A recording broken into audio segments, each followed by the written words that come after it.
Okay. All right. Yep. So let's go into this. So I'll be pro, and I'll be defending the motion that we should give more lenient sentences for petty crimes committed by low socioeconomic status individuals. I'll first start off with what I think the policy is, and then I'll just let you say whether or not you think that's a reasonable interpretation. So I think the policy will be as follows: that these more lenient sentences take the form of less juvenile detention, more community service, or more rehabilitative services, less things that are punitive in nature. And for the classification of petty crimes, things like graffiti, like theft under $500, like public nuisance and stuff like that. Do those things seem reasonable? Yeah, pretty much. Okay, awesome. So I'll firstly start off with my case, then I'll pass to you, and then we can go back into back and forth. So firstly, the problem that I'm trying to solve in this debate is that crime rates in low SES areas are very, very high, and there's lots of reasons for that. Sometimes it's because of the necessity to commit a crime. Sometimes it's because just simply there are worse schools, and that means that there are less options for individuals to take. Often family members are in jail as well, and then so you get caught into like a cycle of crime. And also there's often early involvement with crime, with like peer pressure, in most extreme circumstances, gangs. What this represents is that if you're born into a low SES community, something that you didn't choose to do as the place of your birth is arbitrary, you have a higher than average chance that you're going to become a criminal and then be punished by the criminal justice system for that. How does the status quo contribute to this problem? I think what happens right now is that sentences are exceptionally harsh. Why are they harsh? 3 reasons. The first reason is a very popular election issue for politicians to say, you know, they're being tough on crime, or they can stop all these hooligans and delinquents that are ruining our society, which means that there's a lot of public pressure to make sentences incredibly strict. Secondly, people have this inbuilt need to feel like they want to be safe, which is a reasonable need, but is a need that often comes at the expense of other people who, as I identified earlier, are not fully culpable for their crimes and are punished even more harshly than they should be. Thirdly, there's very little sympathy for people that not only commit crimes, but people that come from low SES areas as well. And the reason for that is that a lot of people think that if you're poor, it's because of your own failing, negating the fact that there are lots of other factors that doesn't play into the whether or not you're poor. So, for example, the fact that you're born into a family and there's very little other options for you. These 3 things mean that punishments are unnecessarily harsh against people from low socioeconomic statuses, and thus it should change. Why are these things bad? What happens right now is that when most people in low socioeconomic stratas who end up going into crime do so at a very young age, and that's for the reasons I identified before. They often meet, there's often no other alternatives. It's like the cool thing to do. There's gangs, or at the very least, there's like peer pressure groups that coerce you into doing it, especially in things that just like public high schools where, you know, there's a culture of disrespecting the teachers and not following the rules, which is not something that those kids are at fault for. But that means that when they're engaging in crime, they're doing so at a very young age, which allows the police to create a like pattern of behavior. You know, at 10 years, you were caught shoplifting, and 11, you were graffitiing. And there's lots of things build up over time, which is used to justify very harsh sentences that are often things that are unjust. And why are those harsh sentences bad? A couple of things.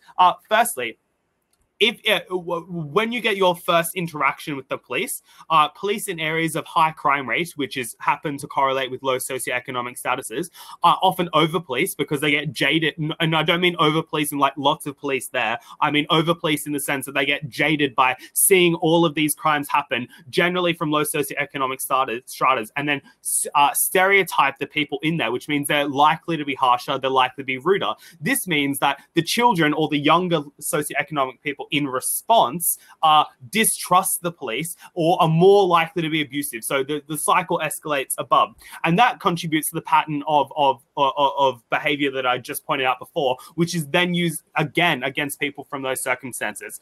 Thirdly, it causes distrust of the state, which means that when good things do try to happen, like rehabilitative services, they are less likely to occur, which then are less likely to be successful because people don't want to engage with it, which means that even enforces the narrative further that people from low socioeconomic statuses are beyond reproach. And as a function of that, people care about them even less, which then goes back to my second argument, which is to say that these penalties are unnecessarily harsh because of that political climate, this creates a vicious cycle where that political climate becomes more and more hostile to those individuals. Fourthly, it means that people get distant from their family in the sense when these escalate, they often go to juvenile detention or they go to jail. What are the problems with jail? The first problem is that there's often the hierarchy of people in jail is such that if you've committed a larger crime, you often get more respect because it is a circumstance or an area where you get validated for doing bad things, because a lot of people who leave jail end up recidivizing. Why are the reasons that they recidivize? Firstly, because when they've been in jail, they've been separate from their family, which means they're already going to distrust the state even more. Secondly, they're going to be branded with being a criminal, which means people are less likely to hire them, which means they're more likely to turn to crime as an alternative to make money. Thirdly, when you're in jail, you're more likely to be coerced into gangs just to even survive. We know the state of jails is absolutely shocking, and the reason for that is that there's very little sympathy for people who are in jail, which means that the culture in there is exceptionally toxic, and as a function of that, they end up becoming even more criminals post that fact. And finally, the final argument. So those are reasons to believe that not only are they not as responsible for these crimes, when they do get penalized for them, they get penalized unnecessarily harshly on not only of the level of the legislature, but on the level of the police on the ground who are doing it. And then once they're in jail, which is exceptionally likely to happen because you get an escalation of crimes and escalation of responses, they get locked into that cycle and have no other option. Final argument. Why is it that people, even if you don't believe any of that, why is it that people from low SES circumstances are less responsible for the crimes that they commit? And thus, we should punish them less harshly. So, for example, when we find people who are less culpable for crimes, for example, the difference between murder and manslaughter, we punish the manslaughter perpetrator significantly less. I would argue here that these people are less culpable in the same way. Why are they less culpable? Firstly, they're often forced into it in the circumstance in which I've identified in every other point in my speech, that they start very young, there's peer pressure around them, and as a function of that, they get into it and cannot get out, which means that they are less culpable. Secondly, it's a state failure or a failure of the government, which allows that culture to exist. It allows the culture of terrible public schools, which mean that there's a culture of disliking authority and not caring about school. They feel like they're trapped in there for the rest of their life. And thirdly, the state also creates the problem of broken homes when mothers and fathers get put into jail or rehabilitative complexes and then are kept away from their children, and then those children have literally no parental or mother or father figure there to instruct them in how to act. And then there often needs to be compromises and concessions made of the remaining parental figure who has to find some way to make money. That means that they get driven further and further down the socioeconomic ladder and then more and more likely to commit crime. So arguments in final are that firstly, there is a problem with over-policing of crimes, and that over-policing occurs on both the level of the legislature and the people on the ground. And the status quo contributes to that, meaning that people who end up going to jail get harmed even worse because of this. And finally, the people from low SES environments are less culpable for their crimes, and thus we should be more lenient with them. I'll pass over. Okay, that was long. All right, so I personally am not so thorough in whatever things I say. I might be here and there. Sometimes I'll try to get all things together. But yeah, you reminded me of my BP debates back 1 year back or 2 years back, because you're for sure you're super on your point. So, but anyway, okay. I'm really excited to debate this, especially because I've seen a lot of your debates, and yeah, you've been in the community for a while now. So I'm super excited for this. And so we should give more lenient sentences for petty crimes committed by low socioeconomic status individuals. I think seems like from your case, what I see is you are showing me punishment as a whole is a bad thing. So what I see, because I need to differentiate why punishment for this, punishment for the petty crimes by this kind of individuals is bad, because I see from your case that punishment in overall is bad. So that's what I'm seeing from your case. So I will definitely need a certain bit of clarification on that part.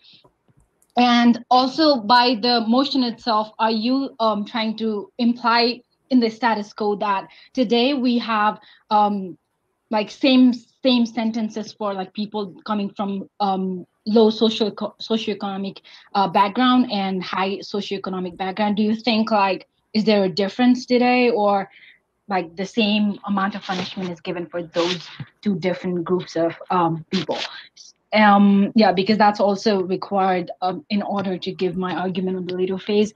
And secondly, I think that is important for this, for your case to answer, is that is it actually going to make the society better, or is it actually because as I see, the stakeholder should be the government, because government is responsible for providing justice, and then the individuals themselves who are included, the people coming from the low socioeconomic background. So I need to see from the case that these people are benefited or legislated. This is actually creating a better society.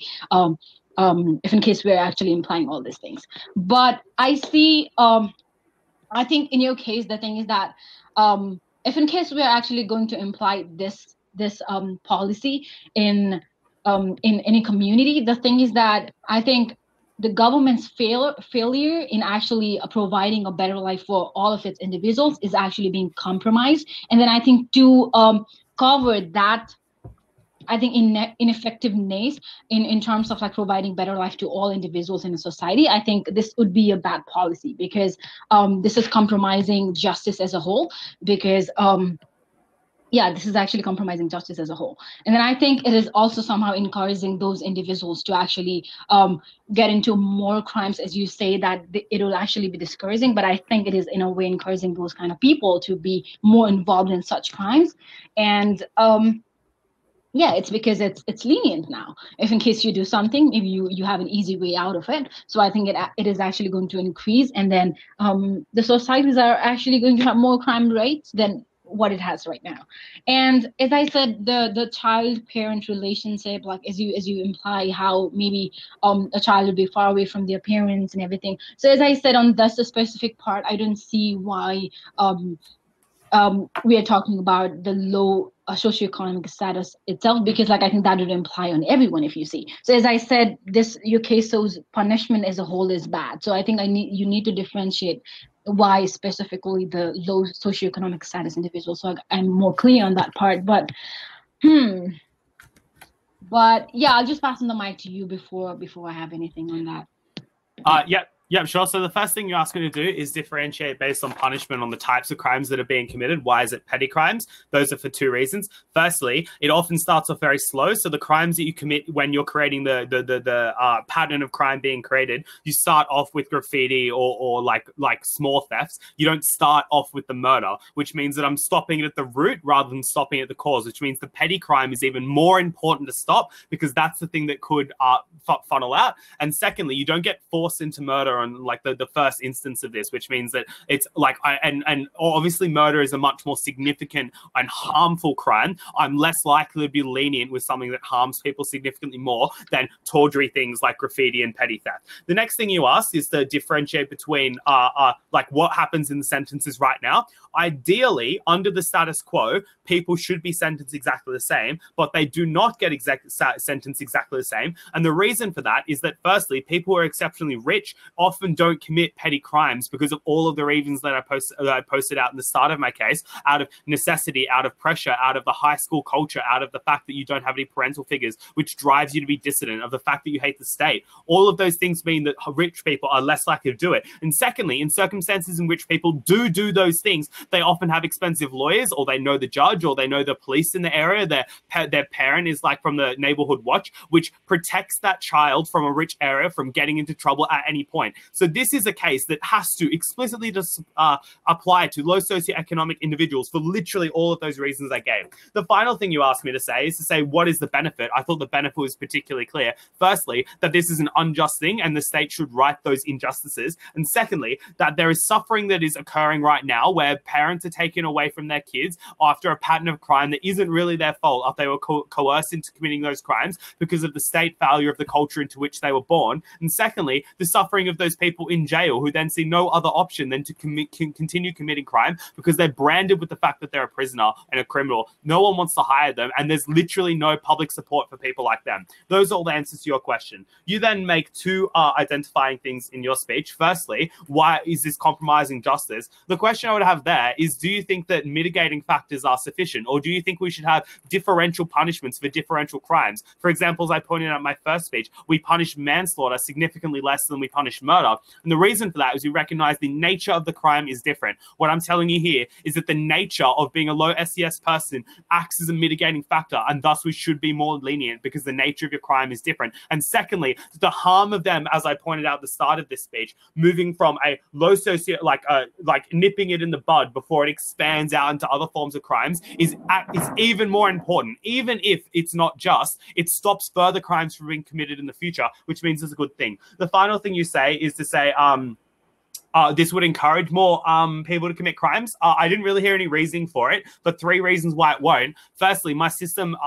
increases the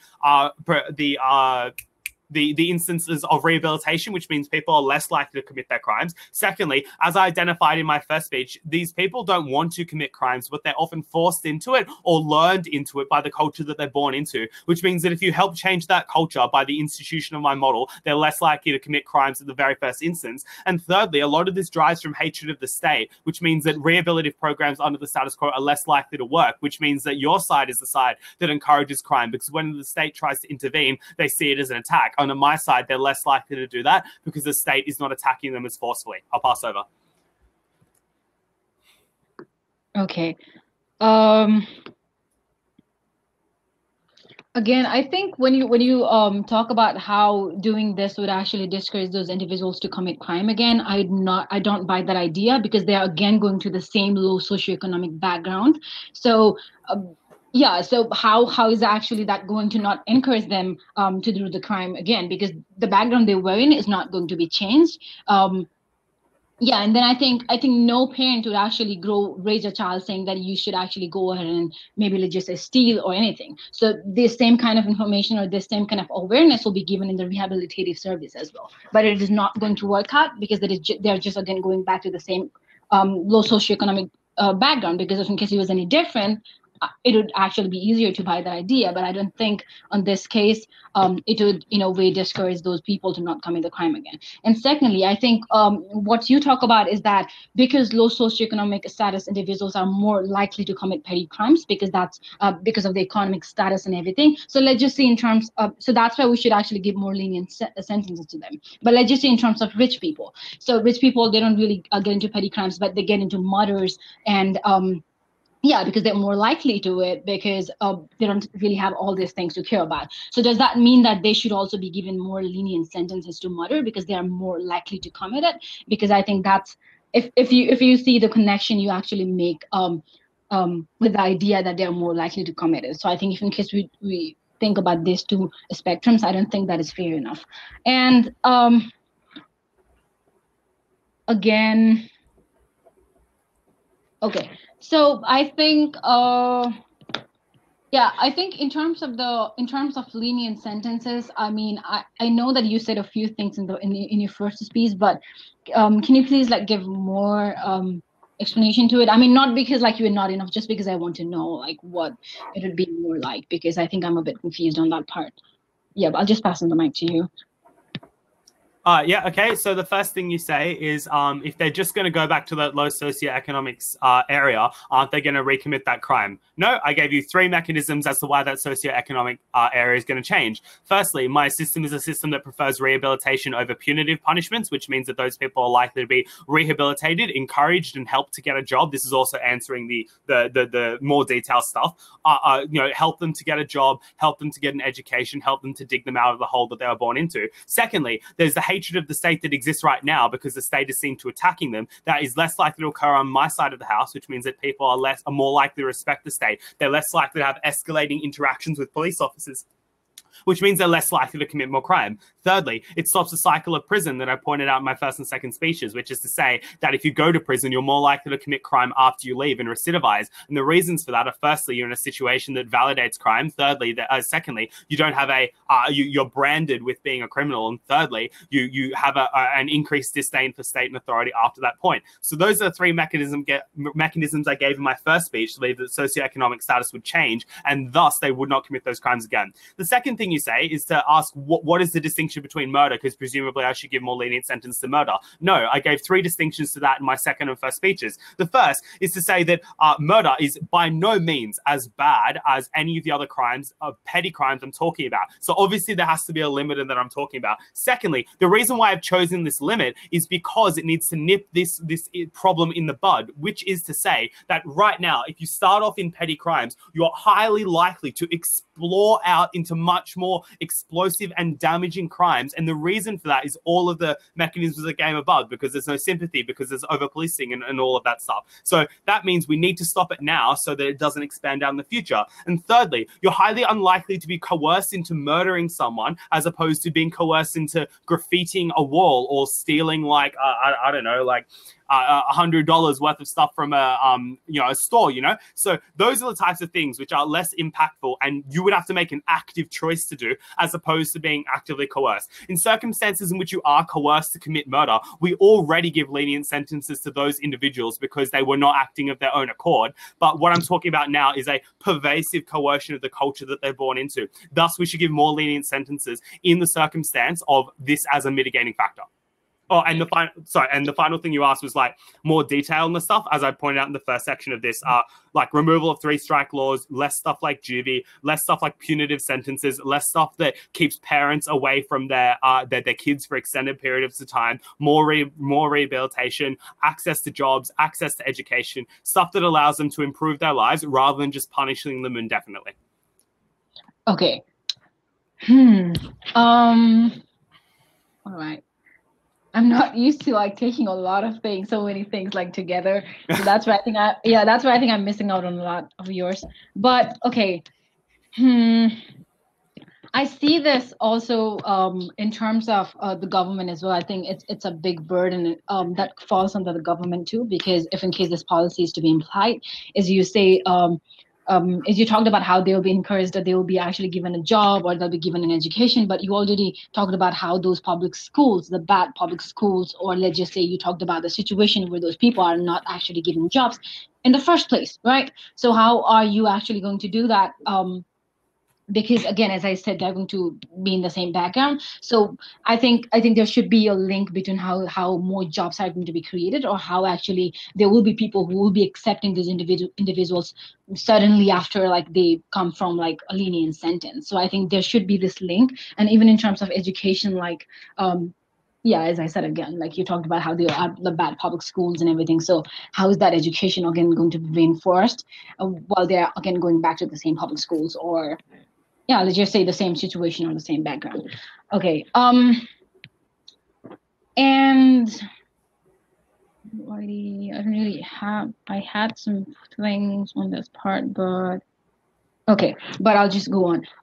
So in terms of this, I think justice as a whole is being compromised, because if in case you're creating, let's just say, if in case you're actually talking about justice in terms of the nature of the crimes, then fair enough. But if in case we're talking it by a socioeconomic background, then that's something I have problems with, because I think you are creating a differentiation, or let's just say a big gap between people coming from two different backgrounds in a society itself.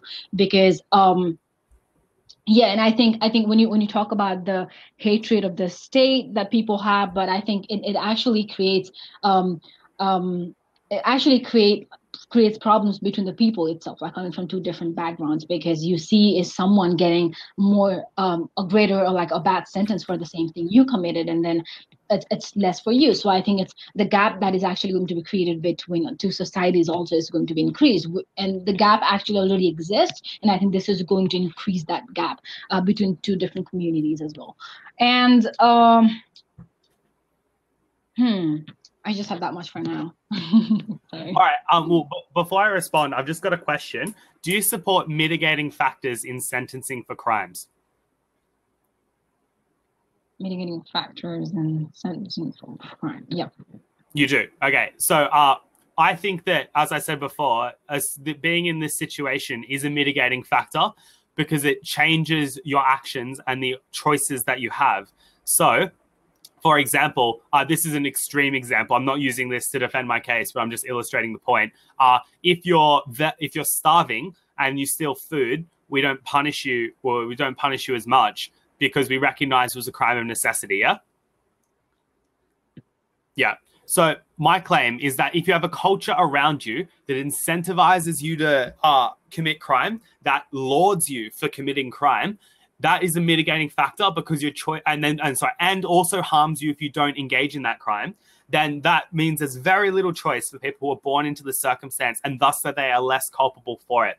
The only argument you make is to say that this is a very large government imposition, and thus it would be, like, how is education and jobs and stuff going to change? 4 responses. Firstly, the motion implies some presumed political capital, which is to say that I can just institute policies like as all debating does. The government gets to define a policy. Within reason. Secondly, they're more likely. And now I say that if they're more likely to be engaged in rehabilitation, then they're more likely to go back to school, or at the very least go to things like TAFE and university. Like, we're not just talking about people in high school, where that's where the problem starts. But it can also happen to kids in like TAFE and university, which means you can encourage them to leave those toxic spheres and then go into less toxic spheres, and thus improve their life through educative means like that, like we do in the status quo with additional things like subsidies and funding from those people. Thirdly, even if that doesn't happen, so even if the culture doesn't change, and even if the schools don't change, people are more likely to engage with other rehabilitative measures because it doesn't feel like the state is attacking them anymore, because they're not putting their mothers and fathers away for 10, 20 or 15 years for a pattern of crimes that they didn't really have any choice in committing. Which means that they're more likely to engage with other rehabilitative measures more on my side than they are on your side, which means my ones are more effective. Finally, even if none of that is true, this also nips the problem in the bud. It stops the problem of people entering a cycle of crime. And then with that cycle of crime, continuing to commit more and more crimes because they see like there's no other way out for all of the mechanisms I provided in the other 3 speeches. So I'll pass back to you. Okay. On this part, I think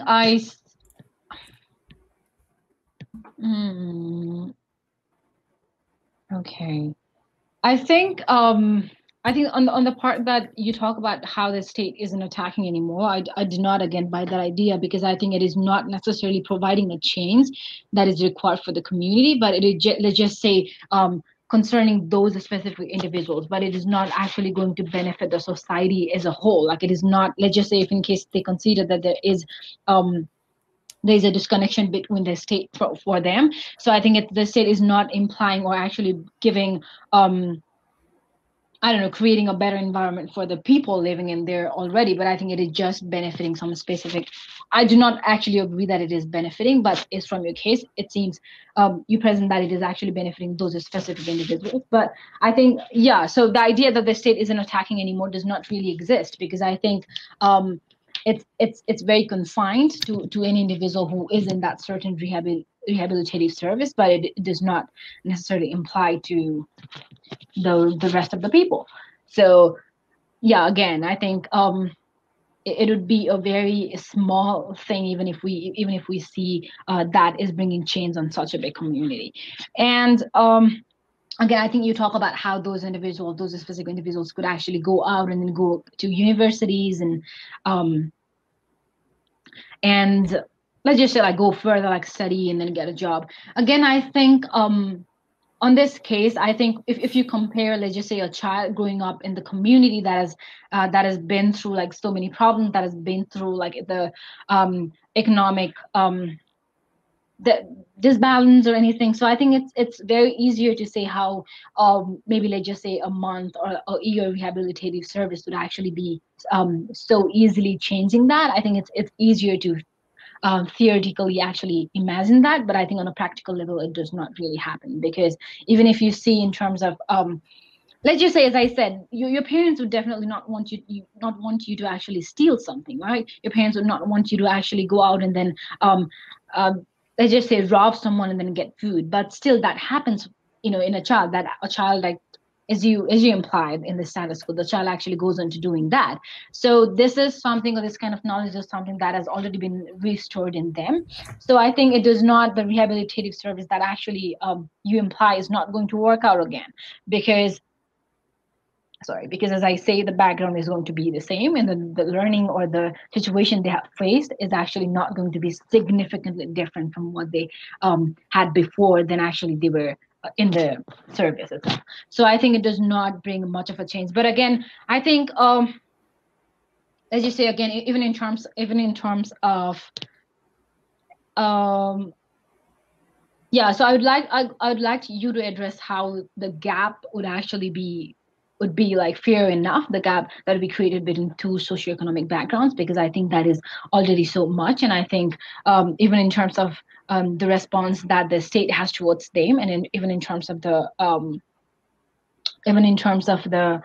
economic status, there's both people from come from two different background hold. So I think how that gap would be like fair enough, how that increasing gap would be fair enough. I think I'd want to hear on that part from yours. But yeah, I'll just pass on the mic to you. Yeah, so the first thing you say is you don't see how it's benefiting society. I answered this in my first speech. Firstly, people are suffering because they're unjustly going to jail. Secondly, it stops more crimes from being committed. And thirdly, it improves the lives of other people. I haven't heard any responses to any of those things, so I'll just say them again. The next thing you say is to say, well, you don't see that all people hate the state. I never said all people hate the state. I said that people from low socioeconomic environments do hate the state, and they absolutely do, because state services there are fucked, because the police treat them like trash because they're so jaded by seeing all of this crime being committed, and not to say over police them. They're rude to their friends and family, which means that there's an oppositional relationship between the envoys of the state, which are the police, and the people who are living in that community, which means that they are less likely to engage with rehabilitative programs when the state is still putting away their mothers and fathers for 10 to 15 years. Under my side, they're not put away for that amount of time. They're not caught in a cycle of crime, which means that when rehabilitative services do come, they're more likely to engage than they are under your side, which does fix the problem, even if marginally. The next thing is to say, well, it's unclear how rehabilitation is going to work because some parents don't tell their kids that going out and robbing is good. Absolutely untrue.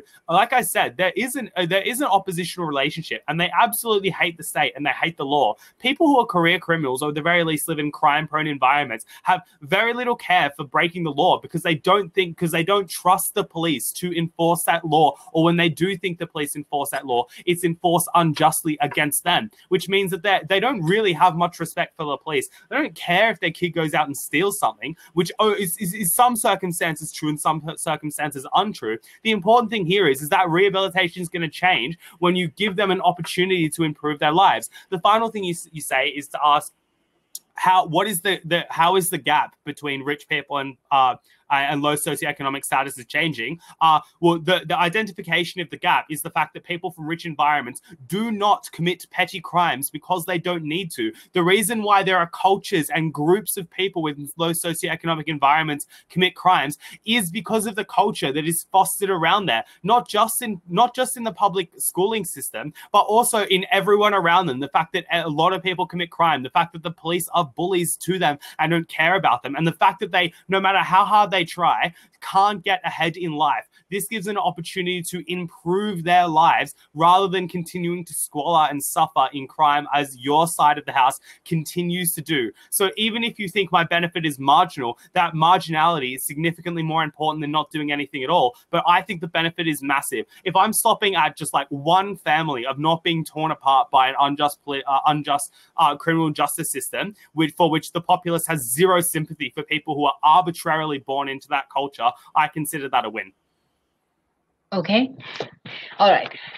So I think let's just even in the police example you actually gave, the government is not the government does not imply that you have to sow hatred or you have to actually be bad to people coming from low socioeconomic status individuals. That a choice of that's if you see that's the decision a police actually made to do that, right? So I think so why how can you expect the same situation to not be arriving in this condition you are mentioning, because as I said, like the government does not necessarily want the police or the law to actually be unjust to any of those individuals coming from two different socioeconomic backgrounds, but it's the police that is actually playing under that, acting on under that specific policy, and then making on decisions. So how do you expect the same thing to not happen in this case? Because the let's just say because the vision the person has would be still the same, the people from the low socioeconomic like background, right? So when you talk about how the policies, the existing policies are actually unjust,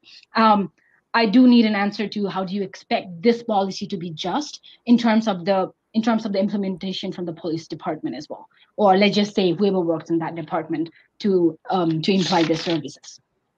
But okay, I think going on overall on this specific topic, I think you do actually mention that what could actually let's just say what could actually be the prospect. Let's just see, you talk about how education, people would actually get more education, people would actually get more jobs, and people are less likely to commit crimes. But as I said, I see more of your statements as just claims but not specific reasonings, because even in terms of getting education or even in terms of getting jobs, I do need a specific measure that will suggest that let's just say if in case 50 people are in the rehabilitative service, how can you ensure that those 50 people are actually getting a job after they come out of it? So how is actually the government, let's just say even in terms of managing the resources, how is actually the government going to handle those specific things?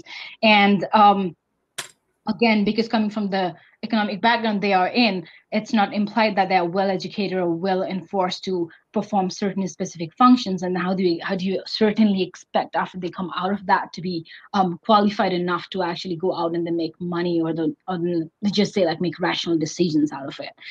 Um, yeah, all right. I'll just pass it back to you. All right, okay, I'll start from the bottom. You say I just say the name of, but don't provide specific reasoning of how rehabilitative services give people jobs. I mean, there are lots of countries in the world, including Australia, that have policies like give people a job or give people free education such that they can get a job, or give them education on their contingent upon their continued work at a job that they are given. They have community engagement officers which go to businesses, and this also and think, have you ever there's another policy that does it for disabled people. They go to businesses and they say, look, I've got someone I want you to hire, I'm going to give you a subsidy to train this person, and then they're going to work for you, and then you pay them, right? Like, there are lots of services right now that allow for the employment of people. The government would just institute those services. I don't think I needed to explain that. The next thing you say is, well, the government doesn't want people to be treated like trash. Why wouldn't it just continue under your side? For all of the reasons I've said in my other speeches. One, they're more likely to engage with the government because the government isn't attacking them as much anymore. Secondly, it nips it in the bud, which means they're less likely to continue committing crimes. Your claim is to say, well, the police are still going to be grumpy. Potentially true, but I'm talking about prosecutions right now, which means that the judges aren't going to be doing it. Like, when in a debate, when the pro proposes a policy, you have to assume that the policy will be enforced. And the question is whether or not that enforcement will result in a good world or a bad world. I would just say, if someone comes before a court and it's like they stole something under $500 or they did some graffiti, it would be, the sentence would not be juvenile detention or a fine. The sentence would be community service or rehabilitation, as I pointed out in my very first speech. So you have to give me the sense that it would be done. It's whether or not the doing of that thing would be bad. The final thing you say is, well, it's the government's obligation and they don't want people to be treated poorly. But they are being treated poorly, which is a reason why this model ought to be implemented. Okay. Are you aggressive? I'm what? Are you aggressive? Am I regressive?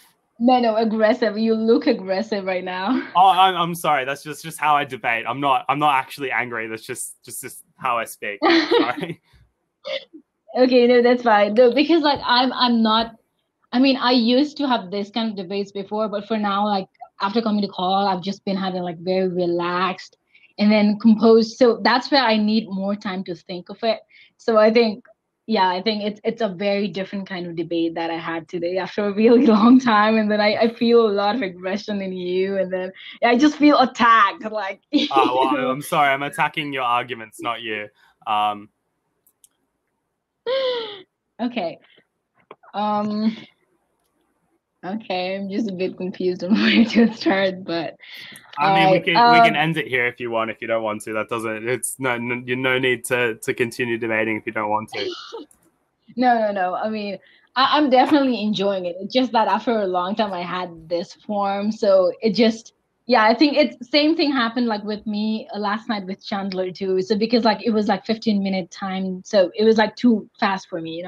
So I take time to grab. So so on this part, I'll just tell you the things that I feel didn't work out on your side, like from as to what I see. So we should get more lenient sentences for petty crimes committed by low socioeconomic status individuals. I think in the first position, I think it is actually encouraging those kind of people to be because, as I said, because it's more lenient. I think it's encouraging somehow for those people to be let's just say committing more crimes, even though you are giving the rehabilitative service. But again, if in case, let's just say a situation comes under which they can actually perform such petty crimes, they would not shy away from doing that because, again, we have lenient sentences to it. And again, I think just on the basis of rehabilitative service, I think to imply that a person would be changed or a person will actually have a positive change, I think that's also because rehabilitative service does not have 100% success result again. So I think that does not imply that you are not producing any let's just say criminals again after you actually go under a rehabilitative service as well. But yeah, so I think on my side, I see that is widening the gap between two different socioeconomic background. I see that is providing encouragement to actually those kind of people, and I think in another terms, I think it is not.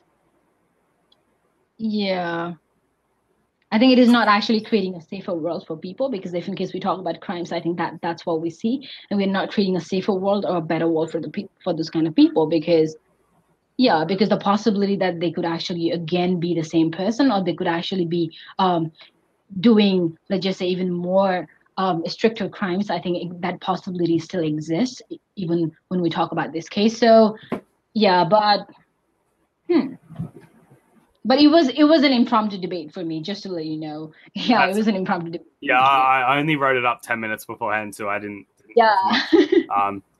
Because you know how in BP you only get 15 minutes to prep. Um, How come you stopped doing BP? I mean, so I'm an international student here. So I used to do BP when I was in Nepal. So we had like our certain group, our like debate community, and then we used to debate every day. So I used to organize like mini debates, and we used to have it every Saturday, and then we had like national tournaments and everything. So yeah, but now after I came to the States, like my university does not have like a debate club. So I started it like this semester. So hopefully we'll be doing BP more, and then I will be getting back to this form because like it just felt so, I just because I know the experience. Like I have had these kind of debates like back to back, and Yeah, then yeah. every day. So yeah, so this was like after more than a year, so it just feels like very different. But I love this kind of form, and then I in fact like I'm a very aggressive debater, like Yeah.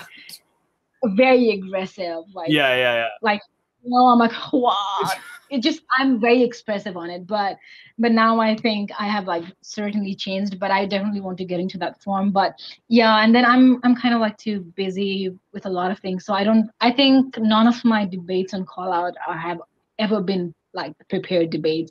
It has mostly always been impromptu. So but I actually wanted to prepare for this debate, but I didn't have time today, so I couldn't. But it was really nice debating you. But I would actually want to do a prepared debate with you, like which I could prepare on my side too, because I think it would be.